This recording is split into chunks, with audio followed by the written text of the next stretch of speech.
Assalamualaikum warahmatullahi wabarakatuh. Kami dari kelompok 1 ingin mempraktekkan kadar asam dan basa. Perkenalkan, nama saya Angga Nulistianto. Saya Rulun Saputra. Saya Evan Fadila. Saya Sunanda. Saya Muhammad Ali Maghribi. Saya Ratikata Saputra.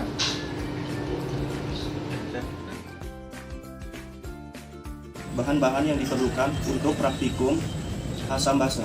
Yang pertama ada kertas lakmus merah, kertas lakmus biru, dan kertas pH.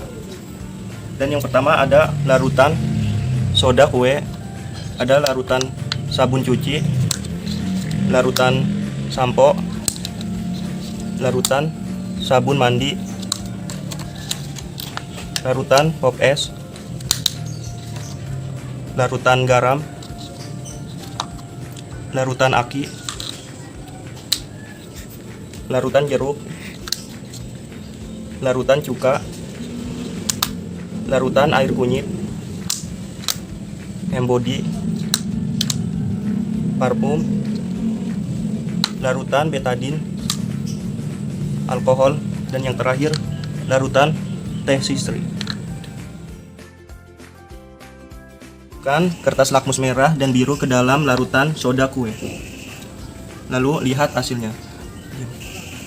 Lakmus merah dan biru tetap tidak ada perubahan. Lalu kertas pH masukkan ke dalam larutan soda kue dan lihat hasilnya. Dan hasilnya adalah pH 10. Nanti yang kedua, masukkan kertas lakmus merah dan biru ke dalam larutan sabun cuci dan lihat hasilnya. Lakmus merah dan biru tetap.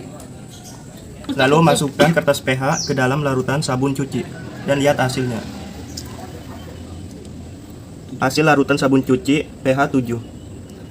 Dan yang ketiga, masukkan lakmus merah dan biru ke dalam larutan sampo dan lihat hasilnya. Lakmus merah dan biru tetap. Lalu masukkan kertas pH ke dalam larutan sampo dan lihat hasilnya. Larutan sampo pH 7. Dan yang keempat, masukkan kertas merah dan biru ke dalam larutan sabun mandi dan lihat hasilnya. Kertas lakmus merah dan biru tetap. Lalu masukkan kertas pH ke dalam larutan sabun mandi dan lihat hasilnya. Dan hasil larutan sabun mandi adalah 6. Dan yang kelima, masukkan kertas lakmus merah dan biru ke dalam larutan pop es dan lihat hasilnya. Dan hasilnya tetap. Masukkan kertas pH ke dalam larutan pop es dan lihat hasilnya. Dan hasil larutan pop es adalah 7. Dan yang keenam, masukkan kertas merah dan biru ke dalam larutan garam dan lihat hasilnya. Lalu masukkan kertas pH ke dalam larutan garam dan lihat hasilnya. Dan hasil larutan garam adalah 7.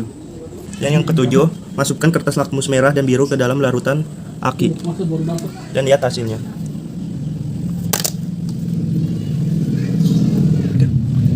Masukkan kertas pH ke dalam larutan aki dan lihat hasilnya.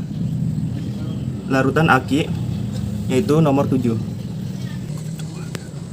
Dan yang ke-8, masukkan kertas pH merah dan biru ke dalam larutan jeruk dan lihat hasilnya. Lalu masukkan kertas pH ke dalam larutan jeruk dan lihat hasilnya. Dan larutan jeruk adalah hasilnya 5. Dan yang ke-9, masukkan kertas lakmus merah dan biru ke dalam larutan cuka dan lihat hasilnya. Lakmus biru berubah warna yaitu merah dan yang merah tetap. Lalu masukkan kertas pH ke dalam larutan cuka dan lihat hasilnya. Dan larutan cuka adalah nomor 3. Dan yang 10, masukkan kertas lakmus merah dan biru ke dalam larutan air kunyit dan lihat hasilnya. Lalu masukkan kertas pH ke dalam larutan air kunyit dan lihat hasilnya. Dan larutan air kunyit pada nomor 8. Dan yang 11, masukkan kertas lakmus merah dan biru ke dalam embody dan lihat hasilnya. Lalu masukkan kertas pH ke dalam embody dan lihat hasilnya. Dan embody adalah pada nomor 9. Dan yang ke-12, masukkan kertas lakmus merah dan biru ke dalam parfum dan lihat hasilnya. Lalu masukkan kertas pH ke dalam parfum dan lihat hasilnya. dan parfum adalah pada nomor 7. Dan yang ke-13, masukkan kertas lapis merah dan biru ke dalam larutan betadine dan lihat hasilnya adalah tetap. Lalu masukkan kertas pH ke dalam larutan betadine dan lihat hasilnya. Larutan betadine pada nomor 7. Ke-14, masukkan kertas lakmus merah dan biru ke dalam alkohol dan lihat hasilnya. Lakmus biru berubah warna menjadi merah dan merah tetap. Lalu masukkan kertas pH ke dalam alkohol dan lihat hasilnya. Dan alkohol pada nomor 6. Dan yang terakhir, masukkan kertas lakmus merah dan biru ke dalam larutan teh sistri dan lihat hasilnya. Lalu masukkan kertas pH ke dalam larutan teh sistri dan lihat hasilnya. Larutan teh sistri adalah pada nomor 7.